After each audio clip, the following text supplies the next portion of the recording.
कर्ण और अश्वत्थामा दोनों कौरव पक्ष के शक्तिशाली योद्धा थे और यही वह दो योद्धा थे जिन्होंने पांडव पक्ष को सबसे ज्यादा हानि पहुंचाई थी।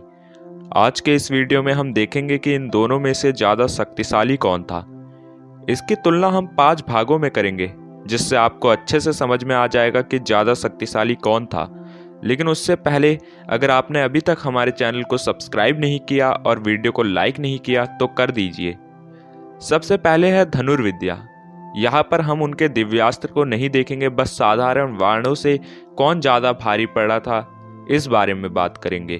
बात करें अश्वत्थामा की तो अश्वत्थामा के काफी सारी ऐसी उपलब्धि है जो बताती है वह काफी अच्छे धनुर्धर था।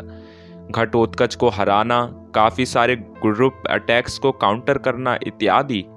और बात करें कर्ण की तो कर्ण ने साधारण बाणों से ब्रह्मास्त्र को काट दिया था, जो कि कुरुक्षेत्र में कोई नहीं कर पाया था।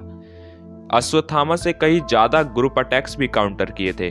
तो धनुर्विद्या के मामले में कर्ण आगे है और उन्हें 1 अंक मिलता है। अब हम बात कर लेते हैं दिव्यास्त्र की। कर्ण के मुख्य अस्त्रों की बात करें तो उनके पास ब्रह्मास्त्र, ब्रह्मशीर अस्त्र, पशुपतास्त्र और भार्गवास्त्र जैसे शक्तिशाली अस्त्र है। कर्ण के पास इसके अलावा भी कई अस्त्र है, लेकिन यहाँ पर हम केवल मुख्य अस्त्रों की बात कर रहे हैं। अश्वत्थामा की बात करें तो उनके पास ब्रह्मशीर अस्त्र, ब्रह्मास्त्र और नारायण अस्त्र थे। यहाँ काफी ज्यादा कंफ्यूजन था, लेकिन हमने एक चीज नोटिस की कि अश्वत्थामा ने अपने शस्त्रों का ज्यादा प्रदर्शन किया है, इसलिए यहाँ का पॉइंट हम अश्वत्थामा को देंगे। तो मित्रों, अब अश्वत्थामा और कर्ण एक पॉइंट की बराबरी में आ चुके हैं। अब बात कर लेते हैं सबसे विध्वंसक रूप की। अश्वत्थामा का सबसे विध्वंसक रूप हमें 18वीं रात को देखने को मिला, जब उसके शरीर में महादेव प्रवेश कर गए थे। उस दिन उसने पूरी पांडव सेना अर्चना के साथ हरा दी थी। बात करें कर्ण की तो कर्ण का सबसे विध्वंसक रूप हमें 7वें दिन को देखने को मिलता है, जहां उसने पूरी पांडव सेना को हरा दिया था और अर्जुन को रणभूमि छोड़कर भागने में मजबूर कर दिया था।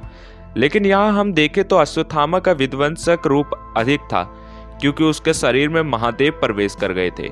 इसलिए हम यह अंक भी अश्वत्थामा को देते हैं और इसके साथ कर्ण के पास है 1 अंक और अश्वत्थामा के पास है 2 अंक।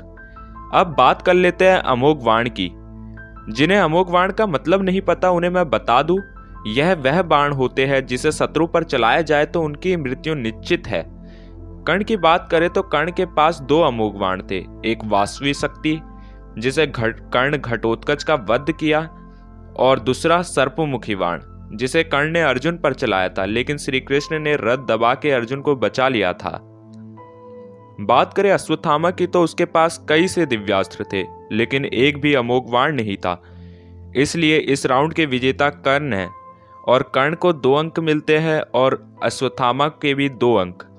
बात करें आखिरी राउंड की तो हम इसमें देखेंगे कि सबसे ज्यादा तरह के अस्त्र कौन चला सकता था। सबसे पहले बात करें अश्वत्थामा की तो अश्वत्थामा को कई तरह के शस्त्र आते थे, लेकिन उनका प्रदर्शन काफी कम देखा गया। और बात करें कर्ण की तो उसे सभी तरह के अस्त्र चलाने आते थे, और यह बात कर्ण ने भानुमति स्वयंवर और जरासंध के साथ हुए युद्ध में साबित भी की है। हमें यहाँ साफ साफ कर्ण जीतते हुए दिखाई दे रहे हैं। तो आखिरी राउंड के बाद स्कोर है कर्ण के 3 अंक और अश्वत्थामा के 2 अंक। ऐसी गहरी विश्लेषण करने के बाद हमें दिख रहा है कि कर्ण जीते हैं, लेकिन अगर वास्तव में इनका युद्ध होगा तो कौन जीतेगा, यह जानने के लिए हमें सबसे पहले इन दोनों के अमृतत्वता का वरदान हटाना पड़ेगा। मतलब कर्ण का कवच और कुंडल और अश्वत्थामा का अमर रहने का वरदान। तो अब हम देखें तो कर्ण के पास अश्वत्थामा के हर एक अस्त्र की काट है, और अश्वत्थामा के पास भी कर्ण के भार्गवास्त्र को छोड़ हर एक अस्त्र की काट है। लेकिन यहाँ पर भी कर्ण अपने अमोघ बाणों की वजह से जीत जाएंगे।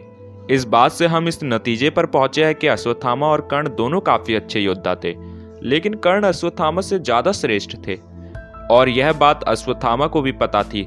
तभी उसने द्रोण की मृत्यु के बाद कर्ण को सेनापति बनाने को कहा। आज का हमारा वीडियो आपको पसंद आए तो प्लीज लाइक करें और चैनल को सब्सक्राइब करना ना भूलें। धन्यवाद। रुको यार, वीडियो खत्म नहीं हुआ यार। देखो यार, कमेंट बॉक्स में सबसे पहले तो यार एक चैनल का लिंक मिलेगा, जाके सब्सक्राइब कर दो। जितने हो सके यार उतने लोग जाके सब्सक्राइब करो। सब्सक्राइब करके रख दो, चैनल को डेड हो जाने दो, लेकिन सब्सक्राइब तो ज़रूर से कर दो। और यार सुनो, दूसरी चीज़ है कि यार बहुत लोग पूछे थे भाई मेरी वॉइस में वीडियो कब आएगा, तो वो बहुत ही जल्दी आएगा। आई थिंक आ जाएगा बहुत ही जल्दी। देखो वीडियो किस टॉपिक पर मैं बता दे रहा हूँ, नर नारायण थ्योरी को पूरा तरह से हम डिटेल में बताएंगे, वो सच है झूठ है क्या है। तो गाइस बस बाय, वीडियो को लाइक चैनल सब्सक्राइब कर दो।